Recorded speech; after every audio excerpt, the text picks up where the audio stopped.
Une élève anxieuse se fait intimider par ses pairs. Ici, l'intimidation que l'élève subit est en lien avec le cours d'éducation physique. L'élève anxieuse, Julie, ne veut plus participer au cours tellement que son anxiété n'est pas prise au sérieux par l'enseignant. Au lieu de calmer son anxiété, l'enseignante traite l'élève de peureuse et de plaignarde.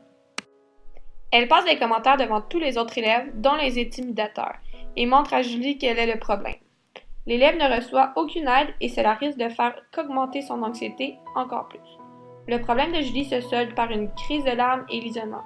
Son angoisse est si forte qu'elle en vient à s'opposer à l'autorité. Julie, je vais te prouver au cours d'éducation physique que je te disais la vérité dans l'autobus. Les gars sont plus forts et plus intelligents que les filles. La preuve, t'es la seule fille dans la classe. Tu seras toute seule en éduc comme d'habitude. De toute manière, je vais m'arranger pour être exemptée du cours d'éduc. Tu prouveras ta force aux autres gars si ça te fait plaisir. Bon, pourquoi tu pleures encore, Julie? À ton âge, on pleure pas à l'école comme un bébé. Les autres vont rire de toi, alors sèche tes larmes puis concentre-toi. Oui, mais Philippe, il arrête pas de m'agacer, puis je suis tannée. Bon, là, arrête de te plaindre. J'ai vraiment pas envie de perdre mon temps avec tes enfantillages puis vos petites chicanes. Tu te comportes comme un enfant de la maternelle. Julie cesse de pleurer, mais ronge ses ongles et arrache ses cheveux discrètement à son bureau. Elle n'arrive pas à se concentrer et pense juste au cours d'éducation physique. Madame Hélène, je veux pas aller au cours d'éducation physique. J'ai pas mon linge de toute façon.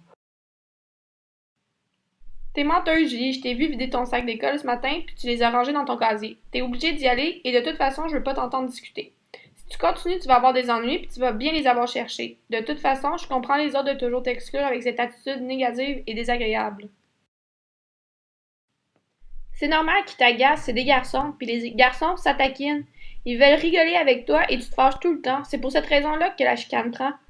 Tu dois apprendre à rire de tes faiblesses et comme dit le dicton, si tu vaux pas une risée, tu vaux pas grand-chose.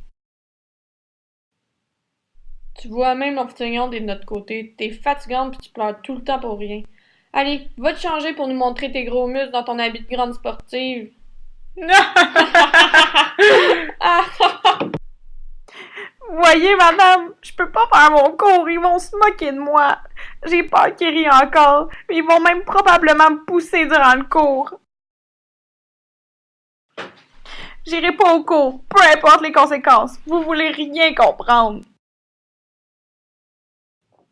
T'es si peureuse que tu paniques pour un rien et t'as pas raison de ne pas y aller.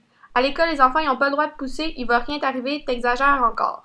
Regarde-toi, t'es en pleurs pis tu te fais des histoires, je suis tannée de ton attitude. En tout cas, fais ce que tu veux puis va pas à ton cours, je sais plus quoi faire avec toi, mais tu vas devoir vivre avec les conséquences et ça c'est d'avoir 0 à ton bulletin en éduc.